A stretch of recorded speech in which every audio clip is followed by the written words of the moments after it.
हमारे यहाँ मसाजिद में मांगने का बड़ा रिवाज है। लोग मसाजिद में नमाजों के बाद खड़े हो जाते हैं मांगने के लिए। मसाजिद के दरवाज़ों पर रश लगा होता है, तो हमें तरस आ जाता है। हम तरस खा करके ऐसे अहबाब को देते हैं। याद रखिए, ये मैं अपनी तरफ से बात नहीं कह रहा और इस बात पर फतवागिरी भी ना की जाए। ये एक मसला बता देना जिम्मेदारी है, आगे कोई साहिब अमल करे या ना करे।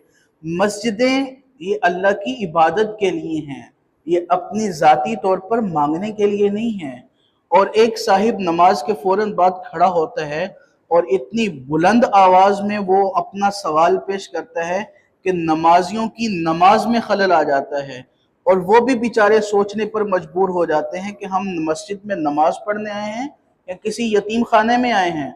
और ऐसा माहौल है, और फिर वो जनाब उनकी तकरीर नहीं ख़त्म हो रही होती। मस्जिद में शरई तौर पर मांगना हराम है, नाजायज़ है, और ऐसे साहिब को जो मस्जिद में मांग रहा है, ऐसे साहिब को देना भी नाजायज़ है। ये फतावा बहार शरीयत में दर्ज है। ये बात अमजद अली आज़मी रहमतुल्लाह अलैह ने इस बात को लिखा है। लेकिन ये माहौल बन चुका है, लोग मांगते हैं खड़े होकर, कोई नमाजी, कोई मुंतज़िमीन, कोई नहीं रोकता। तो इस बात पर भी हमें चाहिए हम थोड़ा होश लें, और जो मस्जिद में खड़ा हो मांगने के लिए उसको बिठा दिया जाए। भाई ये मांगने की जगह नहीं है, ये इबादत गाह है। यहाँ पर तसव्वुराती और इजमाली तौर पर आप अल्लाह के हुजूर पेश हों, और ऐसे साहिब को देना भी जायज़ नहीं है, देना भी दुरुस्त नहीं है। हाँ, मसाजिद में ऐसी कमेटियाँ कायम की जा सकती हैं कि जहाँ पर किसी को कोई हाजत हो वो अपना मसला पेश करे, और कमेटी तहकीक करके, बगैर तहकीक व तदवीन के नहीं, तहकीक करके मसला की और उसकी हाजत को समझते हुए उसकी मदद करें।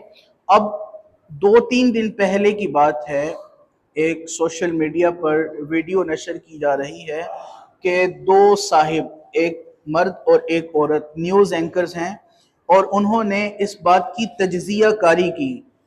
2 घंटे उन्होंने ज़ाहरी तौर पर अपने आप को फ़कीर किया, और बस स्टॉप जो हैं, जो इशारे हैं, सिग्नल्स हैं, वहाँ पर खड़े होकर 2 घंटे उन्होंने भीख मांगी। और एक जो साहिब थे उन्होंने मास्क पहना और सिर्फ एक चिट लगाकर लिख लिया कि मेरे दिल में सुराख है, मैं अपना इलाज करवाना चाहता हूँ, मेरी मदद की जाए। 2 घंटों की जो साहिब की कमाई थी वो 6,000 रुपए थी। हकीकी तौर पर ना उसे कोई बीमारी है, ना कोई मामला है, ना कोई मसाला है, लेकिन हमें बताया गया है कि ये जो लोग खड़े होकर मांगते हैं, इनका असल में पीछे रूदाद क्या है। आप देखते होंगे सोशल मीडिया पर, जब कभी चोर पकड़े जाते हैं तो कोठियों के मालिक निकल आते हैं और गाड़ियों में मांगने के लिए आते हैं। लिबादा भीख मांगने का है, वो ओढ़कर गाड़ियों में आते हैं और गाड़ियों में उनको लेने के लिए वापस दोबारा अपने घर की तरफ पलटते हैं।